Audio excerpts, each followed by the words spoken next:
मजा आया। और मैं ये जो मजा है हिंदुस्तान के हर व्यक्ति को देना चाहता हूं। अनेक जगहों पे भदौरिया जी ईवीएम ने बहुत अच्छा काम भी किया है। जैसे कश्मीर में अच्छा काम किया है, पंजाब में अच्छा काम किया है, हरियाणा में खराब काम किया है, हिमाचल में सही काम किया है और उत्तराखंड में गलत काम किया है, दिल्ली में सही काम किया है, यूपी में गलत काम किया है। राज्यों के लिए वक्फ बोर्ड एक्ट कि अगर वो क्लेम कर दे कि ये जमीन आपकी है तो भी आप कोर्ट नहीं जा सकते। देखिए कितना सुंदर न्याय किया है सेकुलर सरकारों ने कि अगर आपको लगे कि आपका धर्म स्थल दूसरे का है तो आप कोर्ट नहीं जा सकते। आइए देखते हैं, मजा आएगा। लोकतंत्र में विपक्ष को अपनी बात कहने का अधिकार नहीं। लोकतंत्र में तो दो ही पक्ष होते हैं, सत्ता पक्ष और विपक्ष। सत्ता पक्ष और विपक्ष को दोनों को ही जनता चुनती है। ये मुंह से सुपारी निकाल के बात कर रहे बाबा। इसके मुंह में पैदाइशी सुपारी है। जब विपक्ष कोई आवाज उठाता है तो सत्ता पक्ष दबाने की कोशिश क्यों करती है? सत्ता पक्ष अगर दबाने की कोशिश कर रही है इसके मतलब वो जनता की आवाज को दबाने की कोशिश कर रही है, और जो जनता की आवाज को दबाने की कोशिश कर रहा है इसके मतलब विपक्ष का विरोध करते करते भारतीय जनता पार्टी राष्ट्र का विरोध करने लग जाती है, जनता का विरोध करने लग जाती है। ये चिंता का विषय है। और जहां तक अभी आपने बोला, मैं आपसे बता दूं कि मानी जो यहाँ वर्शिप एक्ट था उसमें भी वो सर्वोच्च न्यायालय का आदेश ऑलरेडी है वहां पे।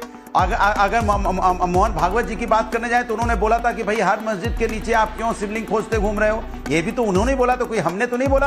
और उनका कहने का मतलब होता है कि जो सर्वोच्च न्यायालय जब कोई चीज का आदेश देता है तो छोटी अदालतों को उसको कंसीडर करना चाहिए, उनके बारे में सोचना चाहिए। तो ये जो निचली अदालतें उनको सर्वोच्च न्यायालय के जो आदेश हैं उनको पालन करना चाहिए, उसके हिसाब से एक्ट करना चाहिए, ये भी तो जरूरी है ना। तीसरी बात मैं पूछना चाहता हूं कि हर सवाल विपक्ष से क्यों होगा? अगर महंगाई ज्यादा है तो विपक्ष जिम्मेदार होता है, विरोध करता है, क्योंकि संसद चलाने की जिम्मेदारी सरकार की होती है, सत्ता की होती है। आप बताइए, किसान परेशान होता है तो विपक्ष जिम्मेदार होता है, युवा रोड पे घूम रहा है तो विपक्ष जिम्मेदार है। सवाल ये उठता है कि हर बात पे आप विपक्ष को जिम्मेदारी ठहराना चाहते हो, इसके मतलब आप अपने ऊपर कोई जिम्मेदारी नहीं लेना चाहते। इसलिए कहते हैं ये सरकार जो है जनता के लिए नहीं है, ये सरकार सत्ता के लिए, उसे सत्ता चाहिए, किसी कीमत पे भी चाहिए। अगर कानून व्यवस्था फेल होती है तो भी विपक्ष जिम्मेदार।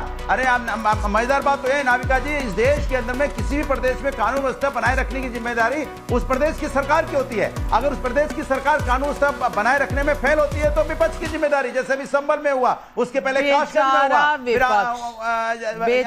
विपक्ष जाता है कि वो अनेक राज्यों में सत्ता पक्ष में है।